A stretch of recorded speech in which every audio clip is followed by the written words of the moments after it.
Bienvenidos al curso de literatura. Estamos en la semana 3 y en esta semana tenemos dos temas que son los temas que vamos a desarrollar: literatura medieval y la literatura del Renacimiento y del Barroco. Ambas literaturas corresponden a diferentes periodos, diferentes momentos de la literatura universal, ya que la literatura medieval corresponde al medioevo, desde la calle de Roma occidental en el 476 a.C. hasta la toma de Constantinopla en 1452. Y claro, también se considera en España que en 1492 es cuando acaba, porque con la llegada de Colón a América, pero en Europa en general se considera más la fecha de la toma de Constantinopla, en el siglo XV. En la Edad Media, como ves, predomina el teocentrismo. ¿Está bien?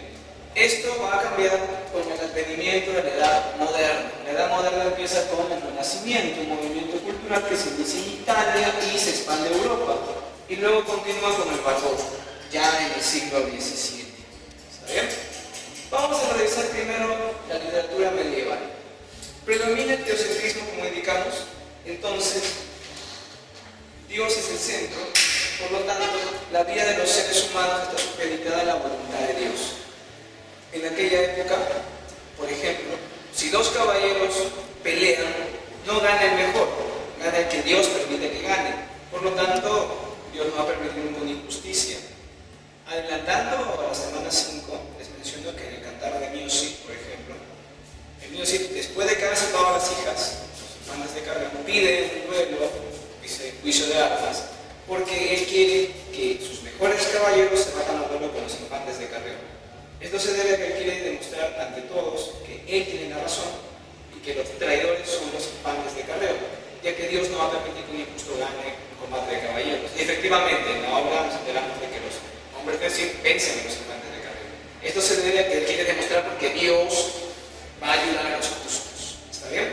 Eso cambia en el periodo moderno, en el Renacimiento. El antropocentrismo es lo que predomina. Entonces Dios guía al ser humano, le da la posibilidad de tener la racionalidad, pero el ser humano decide su destino. Eso va a cambiar radicalmente la visión del mundo. ¿Está bien? La Edad Media se divide en dos partes: la Alta Edad Media y la Baja Edad Media. En la Alta Edad Media encontramos el inicio del poderío del feudalismo y el predominio de la Iglesia. En la Alta Edad Media, que se da pues, hasta el siglo XII, ¿no es cierto?, en plena Edad Media, la lengua de cultura es el latín, y las lenguas que la gente hablaba comúnmente eran llamadas vulgares. Hoy en día estas lenguas vulgares son el alemán, el español, el italiano, el francés, el inglés, el portugués, ¿saben? Las lenguas que hoy en día llamamos lenguas nacionales de Europa, pero en aquel tiempo eran lenguas consideradas del vulgo, es decir, del pueblo. Recién en la Baja Edad Media, es decir, del siglo XII al siglo XV, las lenguas vulgares son consideradas literarias y empiezan a escribirse obras importantes en dichas lenguas. Los géneros literarios que vamos a encontrar en la Edad Media son, sobre todo el género lírico y el género épico. En la lírica tenemos en el siglo XII, en la región sur de Francia, la lírica provenzal, donde renace el tema del amor. A partir de la cultura del amor cortés aparecen los trovadores. Esto influye en el norte de Italia y en Florencia en el siglo XIV aparece un fenómeno de la poesía llamado Francesco Petrarca, con su poemario Cancionero. Esta poesía va a servir de modelo a todos los poetas que vengan luego en el Renacimiento. En la épica, en la Baja Edad Media, vamos a ver que el cuento aparece con Giovanni Boccaccio y el Decamerón. Pero en la Alta Edad Media, en el periodo anterior, el Cantar de Gesta, ¿no es cierto?, con los juglares. En Alemania tenemos, en la región de hoy en día es Alemania, tenemos el Cantar de los Nibelungos, en Francia tenemos el Cantar de Roldán, y en España el Cantar de Mío Cid. Son los cantares de gesta. ¿Está bien? En lenguas vulgares. Vamos a avanzar. El Renacimiento, como indicaba, predomina el antropocentrismo y la idea estético va a ser el equilibrio y la armonía. Es un periodo de mucho entusiasmo. Los humanistas eran los estudiosos del latín y el griego que recuperaban la cultura grecolatina, hacían renacer los ideales clásicos, los modelos. Esto cambia en el siglo XVII. En el siglo XVII aparece un periodo de crisis, de conflicto, que va a expresarse en un arte complicado, complejo, desequilibrado, de duda, de movimiento. Este arte es llamado el arte barroco. es un movimiento artístico, no es cultural como el Renacimiento que abarcaba la filosofía, la matemática, el derecho. No, el barroco es más centrado en lo artístico, la arquitectura, la pintura, la música, la literatura, obviamente. ¿Está bien? Les debo hacer recordar que el Renacimiento y Barroco, estos dos periodos, se desarrolla en España un gran apogeo y una literatura sin igual llamada el periodo del siglo de oro español. Ahora que hemos hablado en general, ¿no es cierto?, de la Edad Media, el Renacimiento y Barroco, vamos a revisar brevemente un ejemplo literario de cada uno de estos. Es decir, vamos a revisar algunas características de la Divina Comedia y de Romeo y Julieta. En el caso de la Divina Comedia, sabemos quién es el autor. ¿Quién es el autor entonces? Todos debemos indicar que el autor es el gran Dante Alighieri.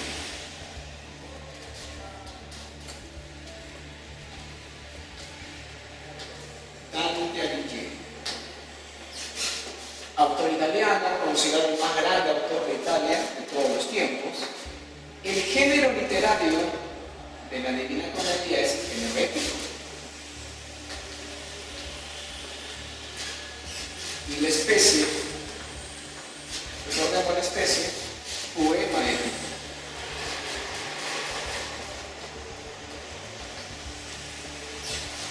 ¿De qué se hace uso en la Divina Comedia? Es decir, hay un elemento que se utiliza mucho. Dante Alighieri vive en un mundo corrupto, anárquico, lleno de maldad, traición y muerte. Él trata de dar una lección a sus contemporáneos usando alegorías. ¿Qué es la alegoría? La simbolización, el símbolo. Por ejemplo, al principio de la obra aparece Dante Alighieri perder una selva oscura. Dante representa el pecado y la selva oscura es el mundo pecaminoso en el que él vive. ¿Está bien? Por ejemplo. La estructura tiene la repetición del número 3. Se divide básicamente en 3 partes. El infierno, el purgatorio y el paraíso. ¿Está bien? Cada una de estas subdividida. El infierno divide en 9 círculos, el purgatorio en 7 cornisas y 2 antepurgatorios, también son 9 partes, y el cielo, el paraíso, 9 cielos, más el empire donde vive Dios. ¿Está bien? La estrofa que utiliza también hace la alegoría número 3. La estrofa que Dante utiliza es el tercero endecasilado.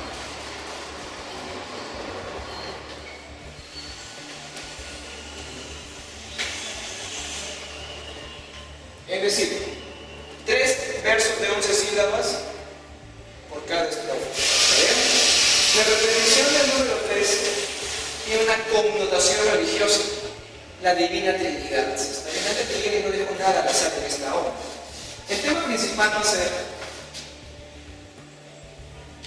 el viaje de Dante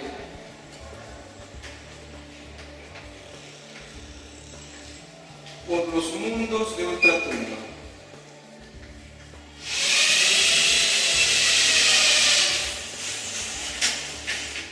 ¿Cuál es el mensaje que nos transmite esta obra?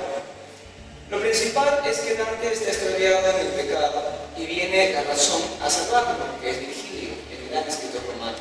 Virgilio lo guía por el infierno y el purgatorio. Luego, cuando está a punto de entrar al paraíso, Virgilio no lo puede guiar porque no está bautizado. Corresponde al limbo, el primer círculo del infierno donde están los no bautizados. No hay un castigo, pero esas personas no pueden acceder al paraíso, no pueden ir a la salvación.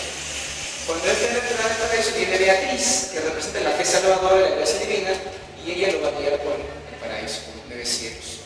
Esto representa el camino del alma desde el pecado hasta la salvación. Dante Alighieri utiliza un texto alegórico, un texto muy didáctico, para explicar los errores que comete la gente y que no deben cometer, para portarse bien, ir al cielo, ser personas de bien. Es decir, trata de corregir la época corrupta. ¿No? Vamos con Romeo y Julieta. El autor de esta obra es un autor sumamente conocido. Estamos hablando de William Shakespeare.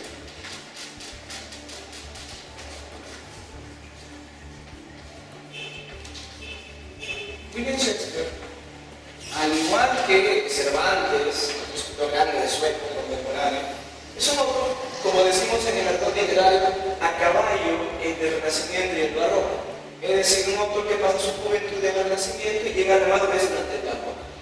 Shakespeare de joven fue poeta, un poeta renacentista. Cuando comenzó a ser dramaturgo, él empezó haciendo obras del estilo renacentista. Por ejemplo, Romeo y Julieta corresponde a ese periodo, temas en amor. Pero luego, en su momento de madurez, Shakespeare llega al Barroco, y en el Barroco hace obras de teatro complejas, de temática distinta. Él crea muchos arquetipos humanos justamente en estas tragedias. En Macbeth crea el arquetipo del hombre ambicioso. En el Rey Lear, el padre, el amor paternal, ¿no es cierto? Irracional y muchas veces mal pagado. Hamlet, al hombre que duda y que en incertidumbre genera su perdición. Estas obras, sin embargo, no son las más famosas. La más famosa es Julieta, que corresponde a su primera etapa renacentista. Revisemos entonces a Romeo y Julieta. ¿Está bien? El género va a ser, como toda obra de teatro, el género es dramático. ¿Cierto? La especie, como Edipo Rey, por ejemplo, igual es una tragedia. La estructura son 5 actos.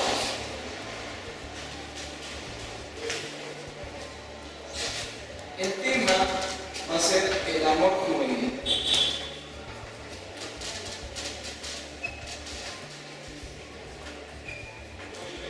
Otros temas importantes que nos vemos en la obra, bueno, hay varios temas, pero de lo más trascendente tenemos las luchas por el poder.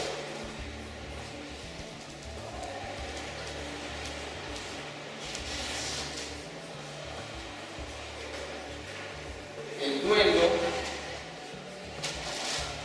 la amistad, entre otros. Recordemos que esta obra se basa en un cuento de un italiano llamado Matteo Bandelli. Es una de las características de Shakespeare. Él toma textos sencillos de los autores, crónicas medievales, y crea obras maestras con ellos. En el caso de Romeo y Julieta es una historia italiana ambientada en la ciudad de Verona, donde las familias Montesquieu y Capuleto son enemigas entre sí. Los hijos de ambas familias, Romeo, Montesquieu y Julieta Capuleto, se enamoran y se casan en secreto. Cuando Romeo se ve obligado a batirse a duelo con Tebaldo Capuleto, porque Tebaldo ha matado a su amigo, quien a su vez defendía el honor de Romeo, insultado por Tebaldo, Romeo tiene que salir desterrado, ¿cierto?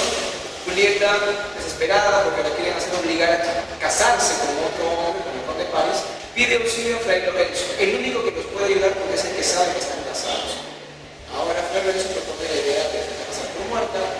El plan no sale a tiempo porque Romeo no se entera del plan. Va a Verona, ve a Julieta que está muerta, toma un veneno y muere. Ella cuando despierta lo ve muerto, no tiene nada que hacer y también se va a suicidar.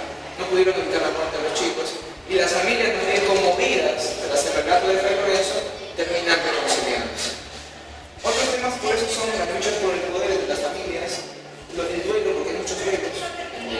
Primero Tebaldo con Mercucio, luego Romeo con Tebaldo, luego Romeo mata al conde de París porque no le dejaban entrar a la tumba de Julieta para suicidarse con ella, lo matan a entrar de la tumba de Julieta.